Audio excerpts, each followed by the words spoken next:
বাইরে যারা আজকের এই ভিডিওটি দেখছেন তাদের সবাইকে স্বাগতম জানিয়ে আজকের ভিডিওটি শুরু করছি। আজকে আমাদের এই একটা গাড়ি সেল হচ্ছে। এই গাড়িটি যিনি নিচ্ছে তার ডিটেলস এবং কোথায় নিচ্ছে, কিভাবে নিতে আসছে এই গাড়িটা, সব বিস্তারিত তার কাছ থেকে আমরা শুনবো। জি ভাইজান, আপনার নামটা? আমার নাম মুজিবুর রহমান। মুজিবুর রহমান ভাইয়া, কোথেকে আসেন আপনি? আমি ফরিদপুর ডিস্ট্রিক্ট ভাঙ্গা থানা। ফরিদপুর ডিস্ট্রিক্ট ভাঙ্গা থানা থেকে। আচ্ছা, এই গাড়িটার সন্ধান কিভাবে পেলেন? ইউটিউবে পাইছি। ইউটিউবে, তার মানে ইউটিউব দেখতে দেখতে দেখতে দেখতে পরে ওই যে ভাইজানের অফিসে থাকে না, জি জি জি, ওই ভাইজানি তো ভিডিওতে ছিল। আচ্ছা, পরে আমি আরো ফোন দিছি, আমার আসতে বলছে, তার সাথে সাক্ষাৎ সাক্ষাৎ করে, মানে আমাদের হেড অফিস থেকে সাক্ষাৎ করে তারপরে এই গাড়িটা নিতে আসছেন।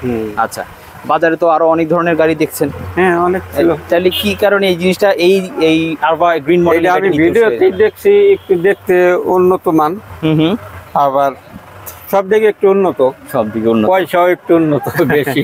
আচ্ছা আচ্ছা, যেটা দাম তারপরে আমার মনে হলো এটা ভালো হবে, ভালো হবে, এই কারণে আমি এটা কিন্তু অত্যাধুনিক আপনার 1500 ওয়াটের মোটর এবং কন্ট্রোলারতে যুক্ত হয়েছে, নিশ্চয়ই ইতিমধ্যে দেখে ফেলেছেন। হ্যাঁ, এটা জানি। এবং সাথে কিন্তু একটা গিয়ার সিস্টেমও দেওয়া আছে, যাতে উঁচু জায়গা এবং নিচু জায়গাতে যাতে উঠতে সমস্যা না হয়, তার কিন্তু একটা গিয়ার সিস্টেম, সেটা দেখেছেন হয়তো এই মধ্যে। হ্যাঁ, ঠিক আছে। আচ্ছা, আর ভিতরে আপনাদের আনন্দ দেওয়ার জন্য একটা মিউজিক বক্সও দেওয়া আছে, রিমোট কন্ট্রোল সিস্টেম, পাশাপাশি পিছনে যখন যাবেন একটা ব্যাক ক্যামেরা দেওয়া আছে। যখন আপনি গাড়িটা পিছনে যাবেন তখন কিন্তু ব্যাক ক্যামেরা দেখতে পাবেন, পিছনে মাথা ঘুরিয়ে দেখার প্রয়োজন নেই।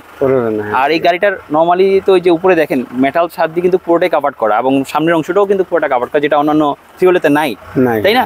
আবার দেখেন সামনে কিন্তু ওই অ্যালয় রিম যুক্ত আছে, যেটাও কিন্তু প্রাইভেট গাড়িতে দেখতে, আমাদের কিন্তু লোকাল গাড়িতে দেখতে পান না, তাই না? তো এই গাড়িটা এখন পেয়ে কি মনে হচ্ছে?